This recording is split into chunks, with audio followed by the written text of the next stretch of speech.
Hi, I want to welcome you to shls4100 Phonetics.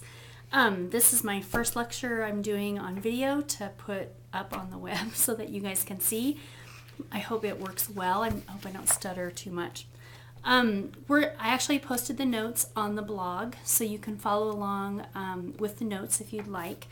First, we're going to talk about chapters 1 and 2 and just kind of introduction to the phonetics and phonology. And the main differences between phonetics and phonology is phonetics is concerned with speech sounds in general, and phonology is concerned with how speech sounds are categorized. So that is probably the big difference. Phonetics is the actual sounds, phonology is how they're organized. Phonetics is more language in general, and sounds found in one language may be different than other languages. So we are going to be talking about American English. Some of the video that I've put up already has English is actually what they call it.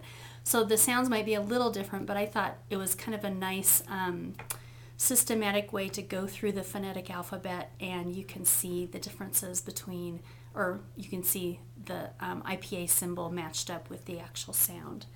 And then phonology is language specific. So phonetics is language general, and phonology is language specific, although some of the same processes may happen across languages. So what are phonemes? Phonemes are sounds that convey different meanings in a language. So s and t, they actually convey meaning.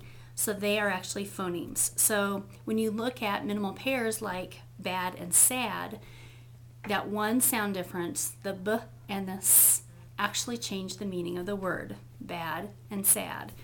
You can also see that difference when it's a final consonant. So when you have pan or pat, the n and the t actually change the meaning of those two words, pan and pat. So we want to get into allophones. Those are basically similar sounds that don't contrast in a language. So what's the difference between pin and spin? So pin is actually a root of spin. So it changes the meaning, but it also is not a contrast. So those are what allophones are. The three areas of phonetics are articulatory phonetics, which is actually the production of sounds, how they're made, where they're made in the mouth. Is it lips? Is it palate? Is it tongue? Is it teeth? Acoustic phonetics is the sounds that they make, and actually we're going to do a whole section on looking at spectrographs, which are the sound waves that sounds make, and you can actually identify what it says by analyzing the spectrograph. And then there's auditory phonetics, and that's how we hear sounds and how we perceive sounds. So there's definitely all those different processes that are at work. We're going to probably spend most of our time on articulatory phonetics and acoustic phonetics. In the handout, it actually has a really nice picture of the vocal tract. So I'm not sure if you can see it at all, but I'm going to hold it up a little bit. So we have the vocal tract, and you have, starting down here at the larynx, where the vocal folds are. They actually call them vocal cords in the text, but the terminology that most speech-language pathologists use are vocal folds, because they actually are folds of skin. So if you're going to hear me use a little different terminology there. You have the epiglottis, which makes sure that no food gets into your lungs. We have the pharyngeal wall in the back. And then we have the tongue back, the uvula, that little thing that when you open your mouth you can see dangling down. Then you have the velum, which is the back part of the soft palate. You have the hard palate, the oral cavity, the nasal cavity. You have the hard palate, which actually is the front part of the palate, and you have the soft palate, which is the back part of the palate. You have the velar ridge, and that's that bumpy part right behind your teeth when you can feel it with your tongue, and that is where we make a lot of the T and D sounds. Our tongue actually touches that area of our mouth. You have our lips and teeth. Tongue tip actually does different things than the tongue back. We have a pretty talented muscle in the tongue. The tongue blade is the main body part of the tongue, and then the tongue front, which is different than the tip. So that is the, let me just hold it up here.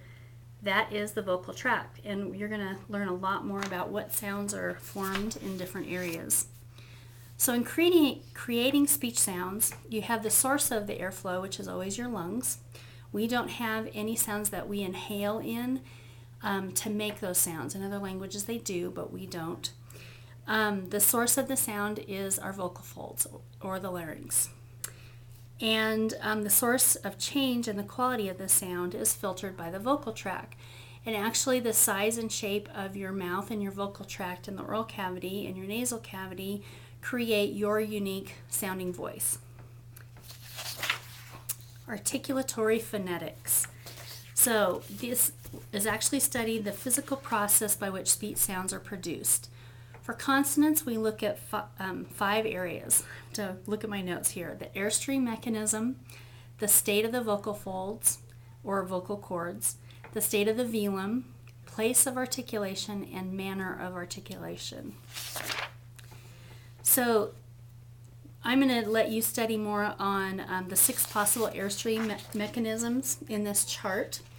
So the direction of the air is either out or in, and we actually have egressive airflow, and that is pretty much all of our language.